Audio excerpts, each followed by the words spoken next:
நடந்துக்கலாம். அப்புறம் உட்கார முடியாது, காலை மடக்க முடியாது. அப்படியே இப்படியே ஸ்டக் ஆகி போச்சு. கால் இப்படி ஒரு துளி கொஞ்ச நேரம் 5 நிமிஷம் இப்படி மடக்கி வச்சிருக்க முடியாது. பார்க்குறக்கு பொம்பளை நல்லா இருக்கிற மாதிரியே இருக்குது. ஆனால் இல்லை, அப்படி நிமிஷம் வச்சுருக்க முடியாது. இதுக்கு நாடு வேண்டாம் எல்லாம் பண்ணி பார்த்துட்டேன், ஒன்றுமே இல்லை. கால் ரொம்ப நல்லா இருக்குது. ஆனால் வந்து அப்படியே ஸ்டக் ஆகி போச்சு. என்ற வேலையெல்லாம் அப்படி இருந்தது. நிற்க நடக்க உட்காந்துட்டு தைக்க அப்படியே இருந்து இப்படி மடக்கணுங்கிறத மறந்துட்டு அது மாதிரி இருந்திருக்கிறேன். அதனால் காலை நீட்டி வச்சு தான் உட்காந்துக்கலாம். அது கொஞ்சம் நேரம் தான் உட்காந்துருக்க முடியும். அப்புறம் அந்த சைடு போய் அப்படி உட்காந்துக்கணும். இன்றைக்கி என்ன வேலை பண்ணுறேன் அப்படின்னு பார்த்தாக்கா, நாங்கள் புளிங்காய் துவைக்கிறோம். நரம்பு இல்லைன்னா வீட்டுக்குள்ளே எப்படி இருக்குன்னா வேலை எது இல்லை. அப்புறம் பார்த்தா ஒரு மாதிரி இருக்கும். ஆனால் அது இருந்தால் வேலை அதிகமாக இருக்குது. அப்புறம் ஒரு மாதிரி இருக்கும், அது ஒரு மாதிரி இருக்கும். அதாவது அவன் இருந்தாலும் முடையாக இருக்குது, இல்லைன்னாலும் முடையாக இருக்குது. ஐயோ, நான் உன்னை எடுத்தேன்னு இது இல்லை. நான் வீடியோ எடுத்தேன்னா இல்லையானே இது இல்லையா எடுத்து அப்புறம் நான் அங்கே பார்த்துட்டு இங்கே ஒன்று நேராக பிடிச்சேன்னு தெரியல. அடப்பாவி, தம் கட்டி பேசுன்னே. சரி, இப்போ விஷயத்துக்கு வரும். புளிங்காய் தொளிக்கிறோம்.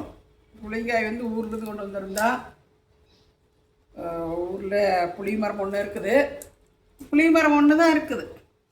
ஏன்னு கேட்டிங்கன்னா, எங்கள் ஊரில் வந்து நொய்யலொட்டி இருக்குது. ஊர் கொடுமணல்னு சொல்லிட்டு ஒரத்துப்பாளையம் டேம் அதுக்கு பக்கத்தில். என்ன அதில் போடு, அதில் போடுறேன். அப்புறம் நொய்யலொட்டி இருக்குது. இந்த திருப்பூர் சாயப்பட்ட தண்ணி பூரா அங்கே போய் எங்களுக்கு வந்து தண்ணி நல்ல தண்ணி கிடையாது. அதனால் புளி மரம் போட்டுக்கலாம். ஏதாவது இந்த ஆடு மாடு மேய்ச்சிக்கலாம். அது மாதிரி ஆயிடுச்சு.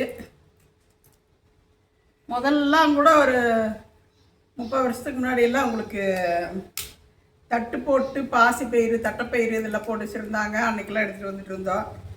அப்புறம் அதுவும் இல்லாமல் ஆயிடுச்சு. பொதுவாக விவசாயமே எங்கேயுமே கம்மியாக இருக்குது. யாரும் செய்ய முடிய மாட்டேங்குது. ஆனால் அங்கே சுத்தமாகவே இல்லை, எப்போவே அழிஞ்சிருச்சு. 30 வருஷத்துக்கு முன்னாடியே விவசாயம் அழிஞ்சிருச்சு. அது மாதிரி ஒரு ஏரியா ஆயிடுச்சு. அப்புறம் நிறைய போராட்டமெல்லாம் பண்ணாங்க, கம்ப்ளைண்ட் பண்ணாங்க. அப்புறம் என்ன இல்லை, ஆளோன்னு இவ்வளோ பணம் கொடுத்தாங்க. ஏதாவது கொஞ்சம் எதுவும் பணம் கொடுத்தாங்க போராட்டம் பண்ணி. அது என்னாச்சுன்னு கேட்டிங்கன்னா, பாதி பேருக்கு பணம் வந்துடுச்சு, மீதி பேருக்கு பணம் வரல. அப்புறம் என்னாச்சு, அவங்களாம் போய் கேஸை கொடுத்துட்டாங்க. திருப்பி அந்த கொடுத்த பணத்தை ரிட்டர்ன் வாங்கிட்டாங்க. அது வந்து அம்மா இருந்த டைமில் அப்படி நடந்துச்சு. ரிட்டர்ன் கொடுத்துட்ருக்குறாங்க இன்னுமே. அது மாதிரி அது வாங்கின காசும் திருப்பி கொடுக்குற மாதிரி ஆயிடுச்சு. அது மாதிரி இருந்தது எங்கள் ஊர் வாழ்க்கை. அப்படி சொல்லிகிட்டு இருக்க. ஒரு டைம் அங்கே போன போது வீடியோ எடுக்கலாம். இப்போ அங்கேருந்து புளிங்காய்ங்காட்டி அந்த மூட்டைக்குள்ளே அவ்வளோ கதை வந்துடுச்சுன்னு வச்சுக்கோங்களேன். வேறு ஒன்றும் இல்லை. இன்றைக்கி புளிங்காய் உடச்சி புளி எடுக்கிறத வேலை. எனக்கு இப்படி தான் எடுக்க தெரியும். ஏன்னு கேட்டால் நான் இதெல்லாமே செஞ்சதில்லை. வருஷம் ஓரளவுக்கு புளி கொடுத்துட்ருவாங்க. இந்த மாதிரி காய் கொடுத்துட மாட்டாங்க. இந்த வருஷம் அவங்க எனக்கு என்ன வேலையை பாவம் புளியும் காய் கொடுத்துட்டாங்க. வேறு யாரும் இல்லை, எங்கள் அண்ணி நங்கையா அவங்க வந்து அடித்து இது மாதிரி புளியாக கொடுத்துட்ருவாங்க. அப்புறம் இல்லைன்னா பாவம் முடியல, இன்றைக்கி காயை கொடுத்துட்டாங்க. எனக்கு இப்படி தான் எடுக்க தெரியும். அப்படி தான் நான் வந்து கிராமத்தில் போய் இருக்கலை. அங்கே இருக்கிற மாதிரியும் இல்லை, அது மாதிரி ஒரு சிச்சுவேஷன் ஆயிடுச்சு. அங்கெல்லாம் வந்து கடுமையான உழைப்பாளிகள், நல்லா விவசாயம் பண்ணுற ஆளுங்க, நல்லா உழைக்கிறவங்க, விவசாயத்தை நம்புகிறவங்க, வாழ்வாதாரம் இல்லாமல் அது எப்போவே அப்படி ஆயிடுச்சு.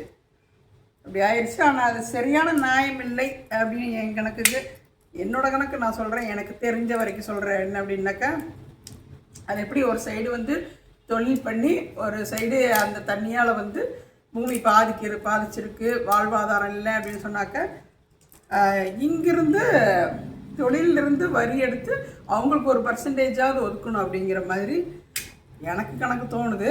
ஆனால் அவங்க என்ன பண்ணியிருக்கிறாங்க, அந்த ஒதுக்கின காசையுமே கொஞ்சமாக தான் ஒதுக்குனாங்க. அது எப்போ ஒதுக்குனாங்கன்னா அதுவே 5 வருஷத்துக்கு மேலே இருக்கும். அப்படி இருக்குது. அதையுமே ரிட்டர்ன் வாங்கிட்டாங்க. மிச்ச பேர் கேஸ் போட்டு. மிச்ச பேர் கேஸ் போடுறதுக்கு மிச்ச பேருக்கு கொடுத்துருக்கோமே தவிர அவங்ககிட்டையும் வாங்கியிருக்கக்கூடாது. அது மாதிரி ஆச்சு. அப்புறம் நாங்களாம் வந்து திருப்பூர் வந்துட்டு திருப்பூரில் தான் இங்கேருந்து தான் போனேன் நான். அதனால் நான் இங்கேயே திருப்பி வந்துட்டேன். தொழில் இங்கே அண்ணா இங்கே தொழிலுக்கு வந்துட்டு இருந்தாங்க. அதே மாதிரி பனியன் கம்பெனி தொழிலே நாங்கள்லாம் செட்டில் ஆகிட்டோம். அப்படி ஆயிடுச்சு. எங்கள் ஊர் ஞாபகம் வந்துச்சு, சொன்னேன் எங்கள் ஊர் அப்படின்ட்டு. பொதுவாக எங்கள் ஊர் அப்படின்னு சொன்னாக்கா அது பொம்பளைங்களுக்கு எந்த ஊருமே எங்கள் ஊரே கிடையாது. அது வேறு நியாயம். எப்படின்னு கேட்டால் பிறந்த வீட்லேயும் எங்கள் ஊர் இல்லைன்னு சொல்லிடுவாங்க இல்லை, அது அப்படி ஆயிடு.